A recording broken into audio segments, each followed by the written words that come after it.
Welcome to your Monday mood. This is the first Monday mood of 2025. We're in here, y'all. 2025 is a 9-year. 2025 equals a 9. It is a 9-year. 9 in tarot is the Hermit card, which is associated with Virgo energy.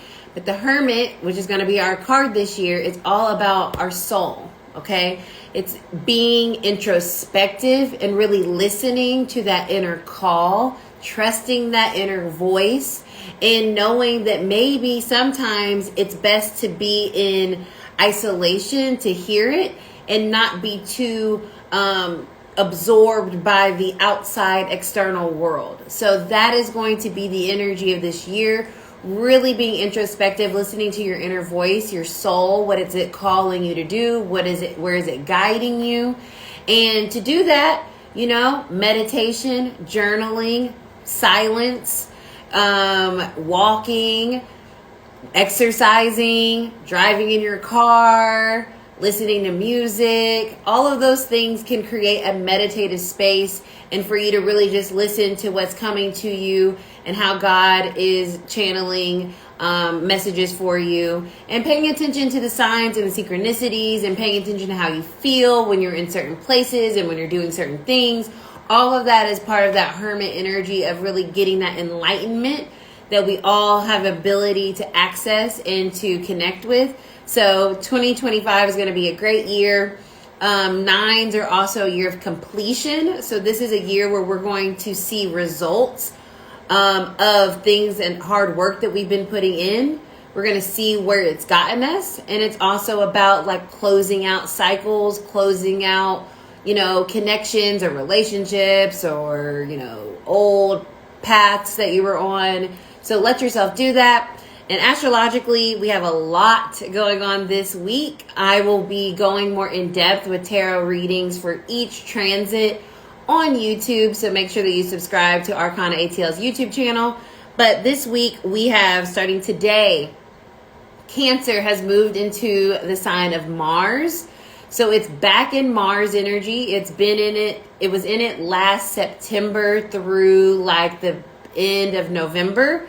So it's hearkening back to that energy. So maybe you can remember what was going on in your life around that time, especially when it comes to your emotions and your feelings, because Cancer rules the heart.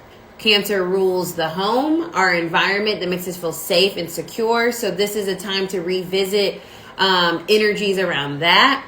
It's also still retrograde, so it's going to be a little clunky, a little chunky, all the way until February 23rd. So just keep that in mind as well. If things aren't moving as quickly as you want them to, or if this year is starting off slow, we're still on a Mars retrograde.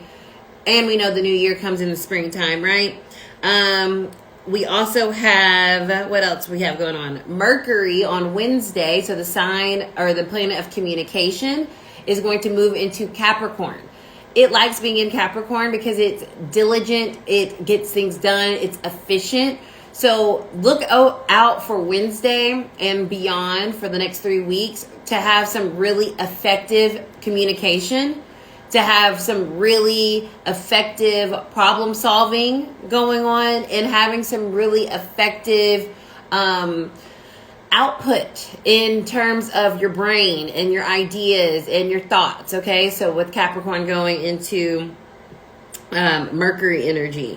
And then I want to touch on the nodal shift, which I will be doing, like I said, a full video energetically on all these things I've talked about. But the node shift is a big deal, you guys. It is a huge deal. It is so exciting. I'm so excited. So I'm a little biased because my natal, meaning when I was born, my natal north node is in Pisces, and the north node will be moving from Aries to Pisces on Saturday the 11th, and the south node will be moving from Libra to Virgo.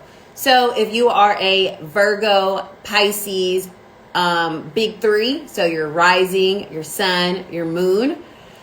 And even if you don't just have a big three, if you have your midheaven, if you have your Mars, if you have your Venus, if you have your North Node, it is going to impact your life, and you're going to feel that energy much more acutely than someone else that doesn't have any Pisces or Virgo placements in their inner planets, okay? So with this node shift, essentially the north node, I'm going to do a whole video on it, but the north node is like the direction we're going, what really gets us going, what sparks something in us. And the south node is the lessons we've learned and how we are kind of like releasing what doesn't help us in that world or in that energy, okay? So Pisces is about the dreamer and our ambitions and our creativity and about expanding and like really just having this magic and this wonder about life.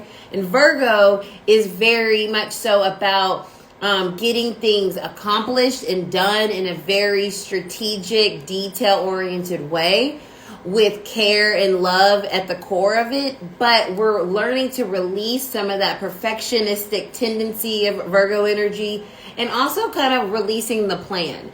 So I'm going to be talking much more about this throughout the next 18 months because it's a big deal and I'm sure it will show up in my personal life, so I'll be threading it in. But with that being said, go ahead and subscribe to the YouTube channel so you can see the tarot messages for each of those transits. Tarot and transits is what I'm calling it.